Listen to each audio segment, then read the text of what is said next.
बच्चों, स्वागत है आपका मेरे इस चैनल पे। आज हम जो बात करने वाले हैं एसएससी बोर्ड का क्लास 10th का मैं लेकर आया हूँ। क्लास 10th का शॉर्ट रिवीजन को मैराथन के चक्कर में मत रहो कि इनके वीडियो देख रहे हो आप 3-3 घंटे का, इतने बड़े बड़े वीडियो देख रहे हो, टाइम वेस्ट कर रहे हो। इससे अच्छा आपको मैं छोटा छोटा वीडियो बनाया हूँ जो आपको काफी जल्दी रिवीजन करने में मदद करेगा, क्योंकि टाइम बिल्कुल नहीं है, एक दिन का गैप मिला है।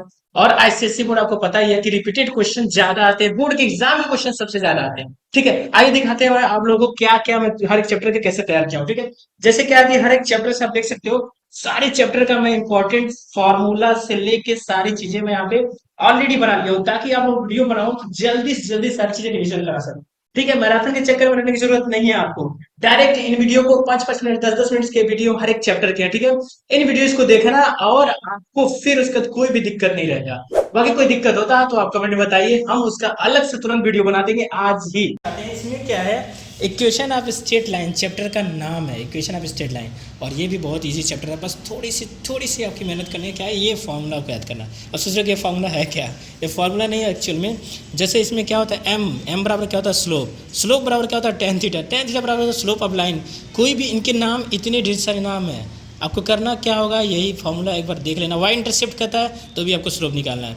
वाई इंटरसेप्ट टेन थीटा, अगर आपको टेन थीटा एंगल दिया रहता है तो भी निकालना। y2 माइनस y1, ये x2 माइनस एक फार्मूला भी होता है। तो देखो सारे फार्मूले बन जाएंगे। जैसे अगर फार्मूला बनाना चाहो तो m इक्वल टू लिख सकते हो टेन थीटा, यहाँ से यहाँ जोड़ सकते हो, या फिर m इक्वल टू लिख सकते हो y2 minus y1 upon x2 minus x1, कुछ भी लिख सकते हो। स्लोप इक्वल टू लिख सकते हो m। ठीक है, वाई इंटरसेप्ट लिख सकते हो, Y intercept equal to m। तो ये सारे फार्मूला जनरेट कर लेना, एक अगर पूरा एक लाइन से तैयार कर लेते हो तो समझ में बात। y equal to mx plus C. अब होता क्या है, ये कहानी क्या है, ये स्ट्रेट लाइन का इक्वेशन है। सपोज करो, एक एग्जांपल बताता हूँ आपको। मान लेते आपके पास इक्वेशन दिया हुआ 3x plus 2y plus 5 equal to 0। तो आपको ऐसे नहीं करना है, आपको इस फॉर्मेट में लाना होगा। मतलब y पहले लिखा हुआ ना, तो y को यहाँ छोड़ दो और 3x को उधर ट्रांसफर कर दो तो क्या हो जाएगा, -3x हो जाएगा। 5 को उधर ट्रांसफर कर दो तो -5 हो जाएगा। अब इस फॉर्मेट में देखो मैचिंग हो गया है, इसी को बोलते हैं अब स्ट्रेट लाइन के फॉर्मेट में हो गया। तो अब लेकिन 2 को भी हटाना होता है, y की जगह कुछ भी नहीं रहना चाहिए। तो आपको करना क्या होगा, 2 की जगह भी डिवाइड करना होगा सभी इक्वेशन पे। अब ये करना, ये एग्जाम में आता नहीं है, बट ऐसे ही बता रहा हूँ थोड़ा बहुत। 2 से 2 कैंसिल, तो y इक्वल टू क्या जाएगा, -3/2x -5/2। अब यहाँ से अगर सपोज करो स्लोप की वैल्यू पूछ रहा है तो आप डायरेक्ट बता सकते हो m इक्वल टू कितना आ जाएगा, -3/2। कंपेयर करना, देखो x की जगह कौन चिपका है, m, यहाँ कौन चिपका, -3/2, तो तुरंत m की वैल्यू क्या जाएगा, -3/2। c की वैल्यू अगर पूछेगा क्वेश्चन में तो c की वैल्यू तुरंत हो जाएगा -5/2। देखे, आपको थोड़ा सा चेंज करना पड़ेगा, ये मेहनत करना पड़ेगा। चलिए क्वेश्चन से फटाक से इस चैप्टर को खत्म करते हैं, एक ही क्वेश्चन से आपको पूरा डाउट क्लियर हो जाएगा। Question number 17। देखो बच्चों, स्टार्टिंग से इसमें भी, इस चैप्टर में कभी भी क्वेश्चन आते नहीं है, आप देख सकते हो। मतलब स्टार्टिंग एसएससी बोर्ड में इधर से क्वेश्चन पूछता ही नहीं है, पता नहीं क्या दुश्मनी है या फिर क्या चीज़ है। सिंपल क्वेश्चन होते हैं ना, इसलिए इनको पूछता ही नहीं है। डायरेक्ट आपका पूछता कहाँ है, वहीं पे लेके जाते हैं जहाँ पे पूछता है आपका। देखो आपका ये स्टार्टिंग में कोई भी क्वेश्चन आया हुआ नहीं मिलेगा। 249 में क्वेश्चन है, जिस क्वेश्चन नंबर 17 है, इसको मैं समझा देता हूँ आपको। इसी क्वेश्चन से आपको पूरा चैप्टर क्लियर हो जाएगा, क्योंकि 2022 का लेटेस्ट पैटर्न का क्वेश्चन है, जिसको देखते हैं। इसमें क्या करा, लाइन ए बी से perpendicular to line C D. कोई ए बी लाइन है वो जो परपेंडिकुलर सी डी के 90 डिग्री होता है परपेंडिकुलर मतलब। अब देखो बी सी एंड डी सबके कोऑर्डिनेट्स दिए हुए हैं, सभी कोऑर्डिनेट्स एकदम बिल्कुल इसमें डायग्राम दिया हुआ गिवन है। ठीक है, सारी चीज़ दिया। तो करा the slope of C D. अब स्लोप पूछ रहा सी डी का, सी डी कौन सी लाइन है, ये वाली लाइन है सी डी ना, ये वाली लाइन सी डी है, इसी का स्लोप पूछ रहा। अब कौन सा फॉर्मूला यूज़ करेंगे, सबसे बड़ी बात ये है, इतने ढेर सारे फॉर्मूले हैं तो कौन सा फॉर्मूला इसमें से यूज़ करेंगे, स्लोप पर। स्लोप निकालने के लिए पूछ रहा स्लोप, तो स्लोप इक्वल टू हमारे पास क्या है, इसको मान लेना आप x1 y1, इसको मान लेना x2 y2, किसी को भी मान सकते हो x1 y1, इसका कोई ज़रूरी नहीं होता है। अब क्या हुआ, स्लोप पूछ रहा है आपको ना, तो आप फॉर्मूला x1 y1 और x2 y2 दिखे तो तुरंत फॉर्मूला ये यूज़ करना है।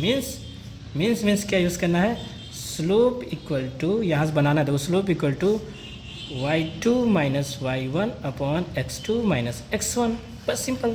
अब यहाँ देखो y2 की वैल्यू कितना है, देखो 1 -1 है, तो यहाँ पुट कर दो -1 माइनस y1 की वैल्यू देखो, यहाँ से y1 की वैल्यू क्या है, 3 है, तो क्या पुट कर दो 3 अपॉन x2 की वैल्यू कितना है, 0 है, तो 0 पुट कर दो, सिंपल सी बात है।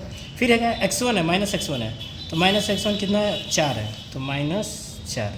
अब जो आंसर आएगा वो स्लोप हो जाएगा। देखो कितना इजी सवाल आ रहा है, 3 और 1 जोड़ेगा कितना हो जाएगा, -4 अपॉन -4, माइनस माइनस से कैंसिल, 4 1 जा 4, तो आपका 1 आया। मीन्स फाइनली लिख देना, finally slope of C D is 1।